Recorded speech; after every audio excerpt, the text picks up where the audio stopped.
la Union sacrée, que les mêmes personnages au Bazala qui na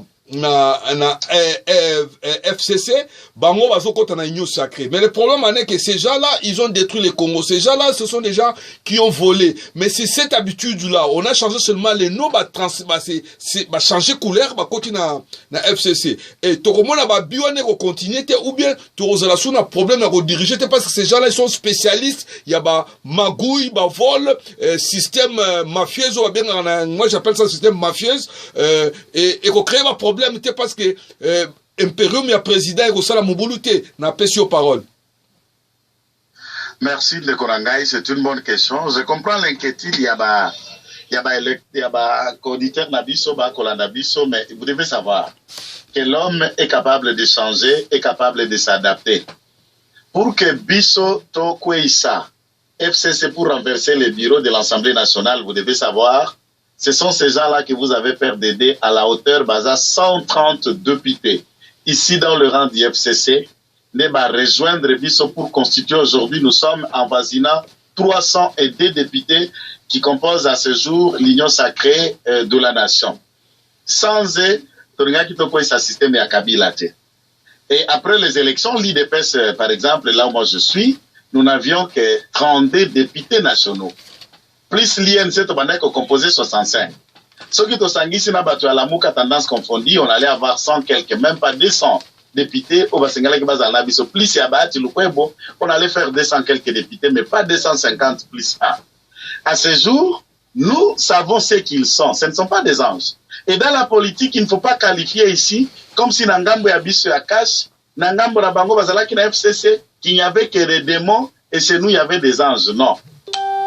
Mbisha Banaka Kopola na Mutu.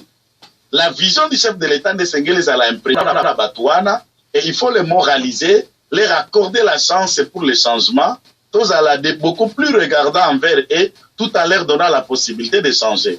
Le fait que Babimi na FCC a rejoint président Félix dans l'Union sacrée, c'est qu'au fond de leur conscience, Bango Pebazan a besoin de changement, nous pensons. Et nous devons faire confiance à nos compatriotes congolais qui ont décidé, malgré leurs postes et les avantages au Kabila leur offrait, puisqu'ils n'ont compris que la souffrance de notre peuple est profonde. Donc, Awa, nous savons ce qu'ils sont.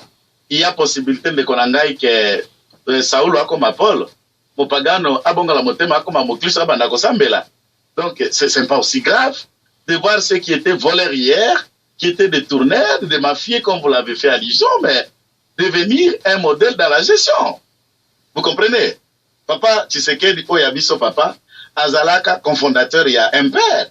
Il a écrit manifeste, c'est l'ami et collaborateur de Mobutu. Il y en a 13 parlementaires à 82, ça ne les a pas empêchés de créer l'IDPS. Et ceux qui battent Bamona Bango a un père.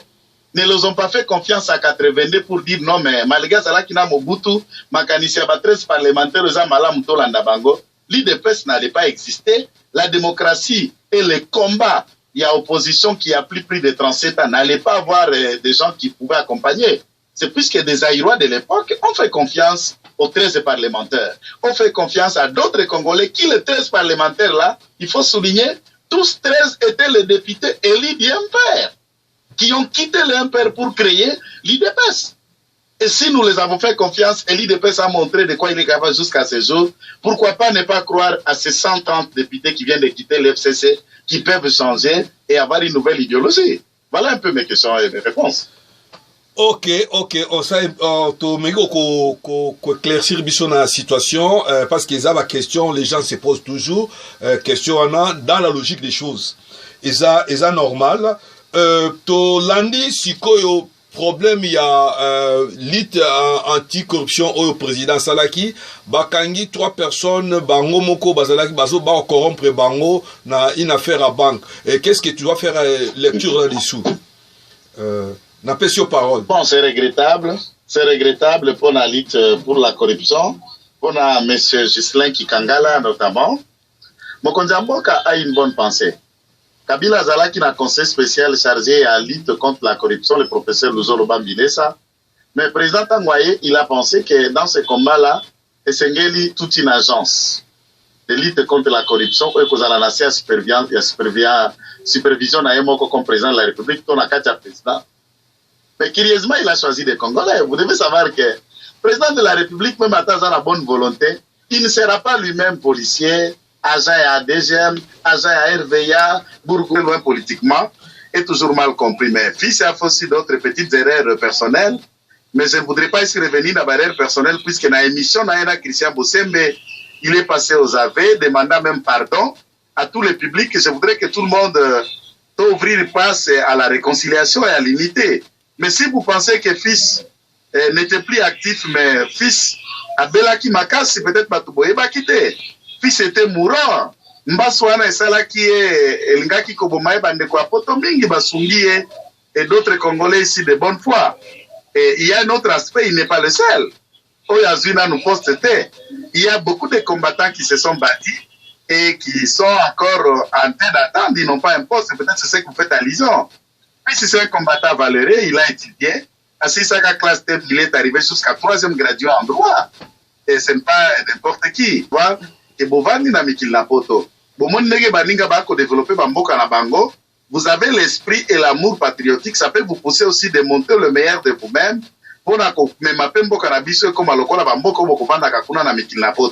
Et il a pensé que cet esprit d'ouverture, la culture, la civilisation, comment l'administration, la politique n'a pas pays où on les a fonctionné, vous pouvez apporter le même valeur ici. Et je crois que le président était motivé par ça, mais malheureusement, c'est un peu compliqué que ce que nous voyons. Je crois que le président va, avec l'intérêt de restructurer même la cabinet, tout ça. Et au milieu de nous, il y a encore des qualités importantes. Et ça, pour la publicité dans le personnel, les gens nous suivent à travers les YouTube. J'ai mené ma vie. Nous devons bannir les barrières ethno, les barrières tribales, les barrières régionales, les barrières des coins.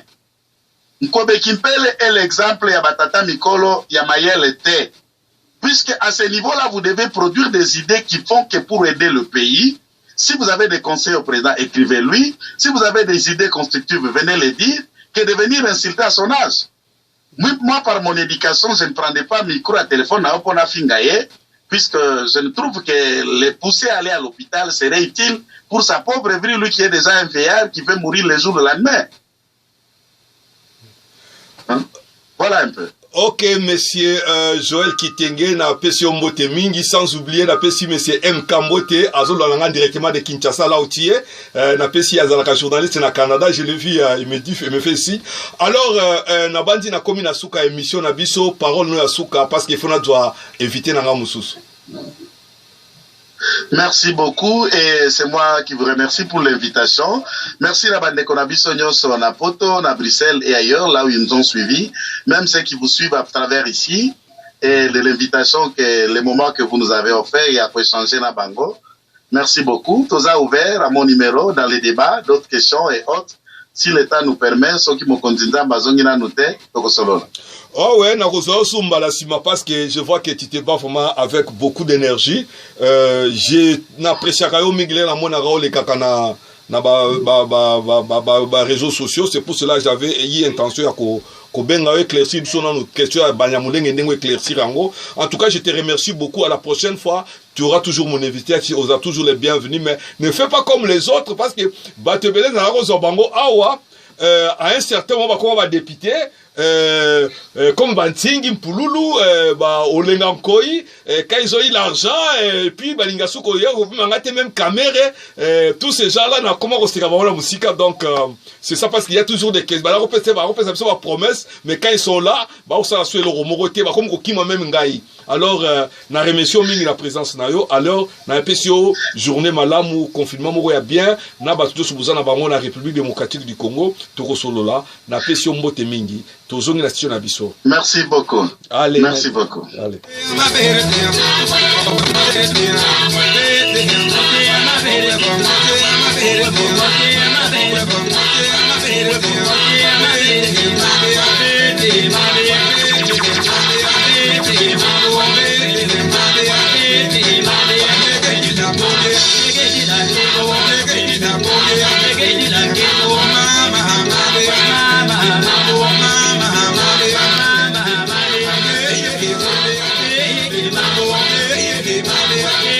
Mama,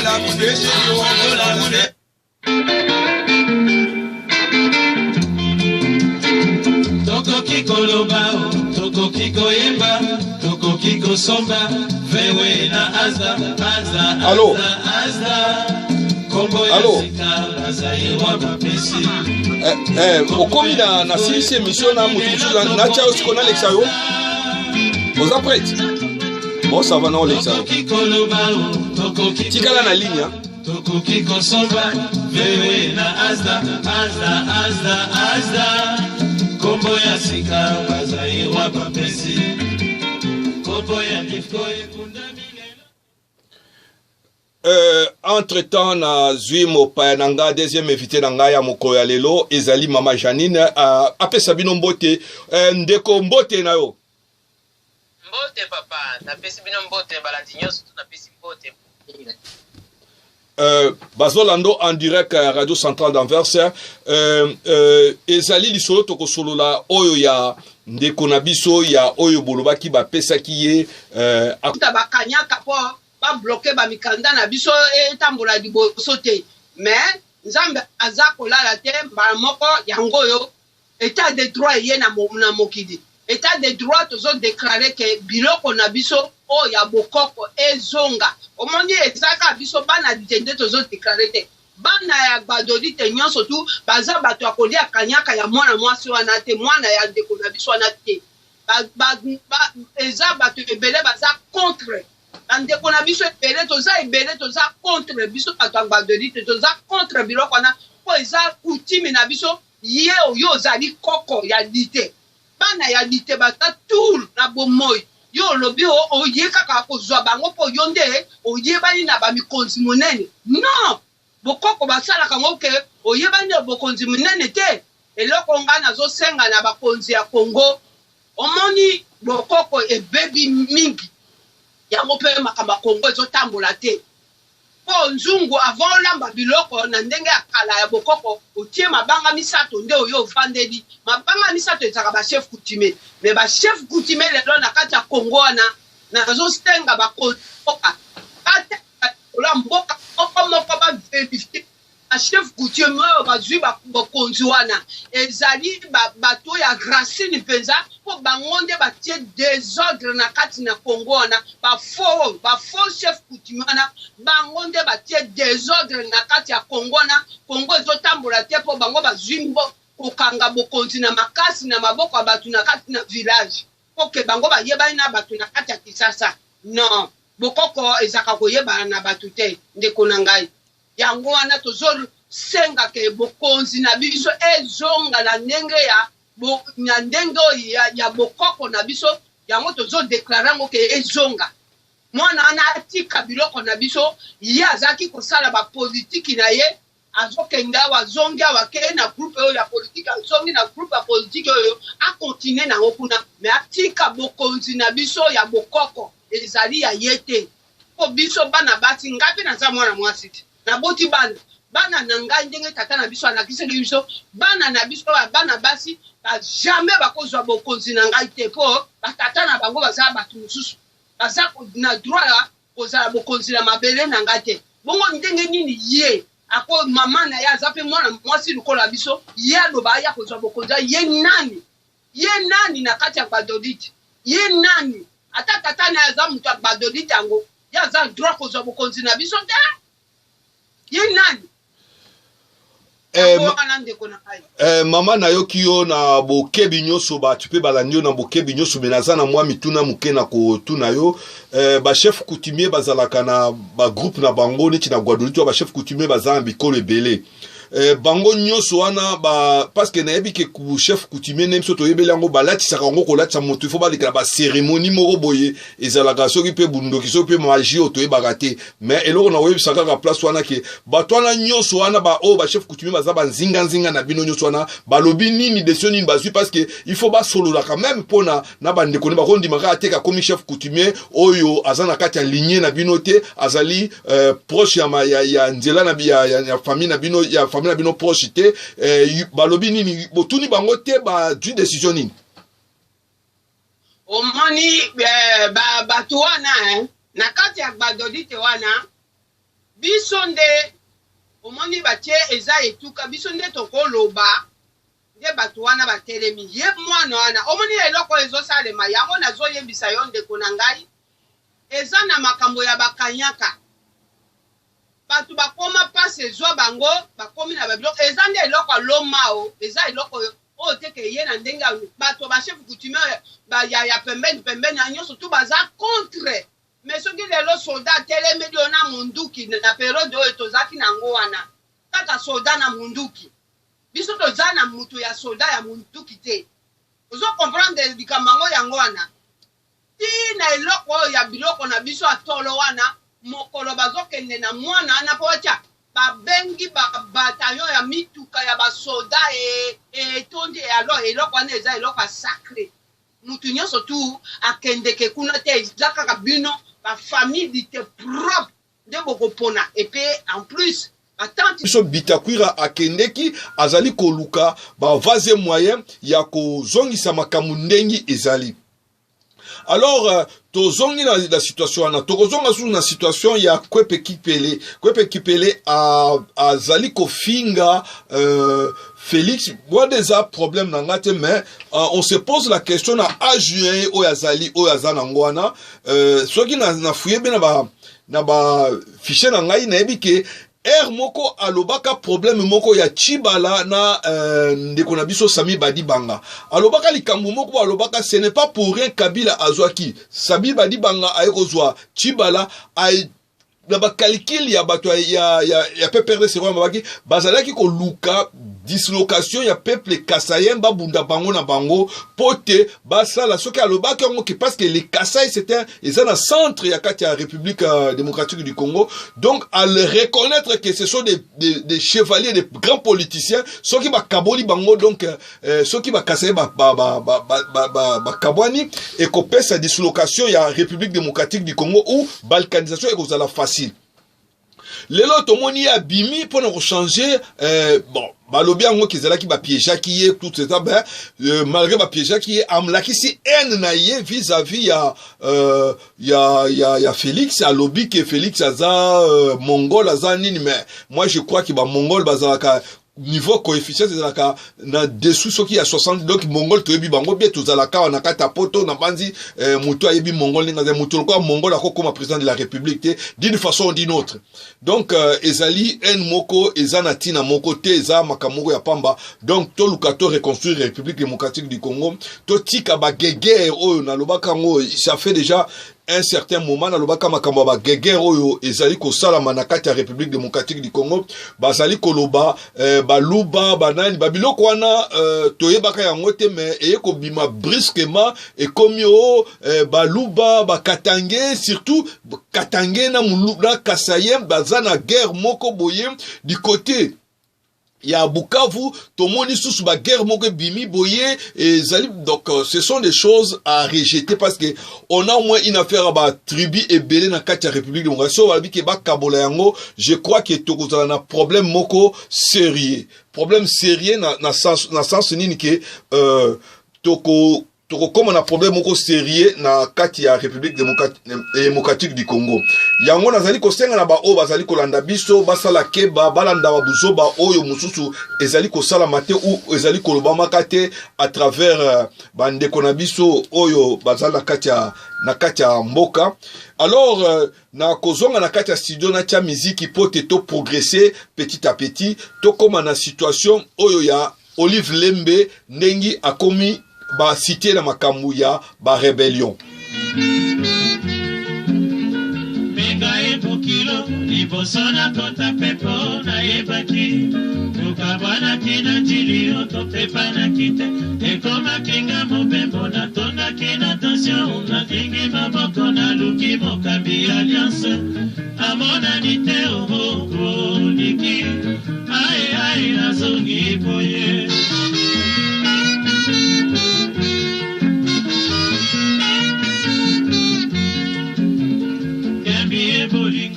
Akeneki mopembo lelo yo nazongi liyo lokola mopaya diki Nabengi yo tosamba tobongisa nde libala ezonga lokola diki tobandaki Ai motema mobongo mama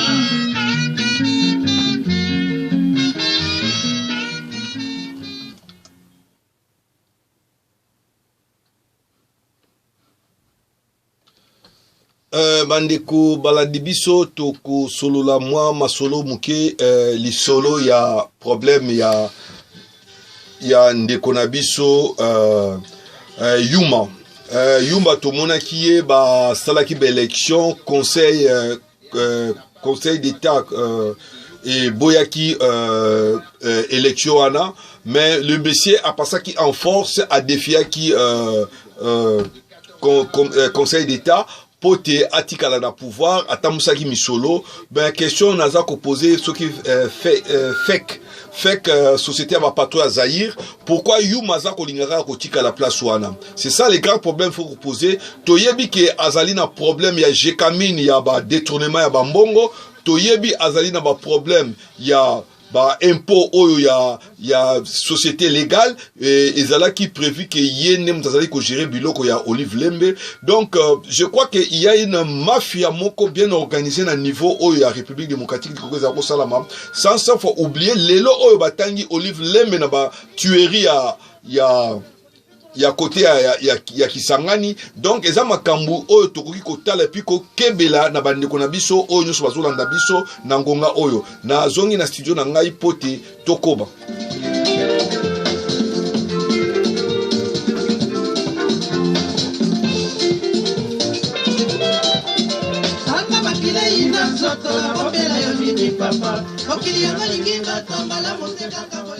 nazo pesa MK Bron oyo azalaka na Canada journaliste munene na pesi mbote na yebiki azali en direct de Kinshasa na pesi mbote mingi na banzi okotisaki demande ya faire ozako se préparer pour nos commandes okota na ensemble je crois que eko réussir na pesi mbote nekono Carlos Bingui na Belgique na verse nazako pesi mbote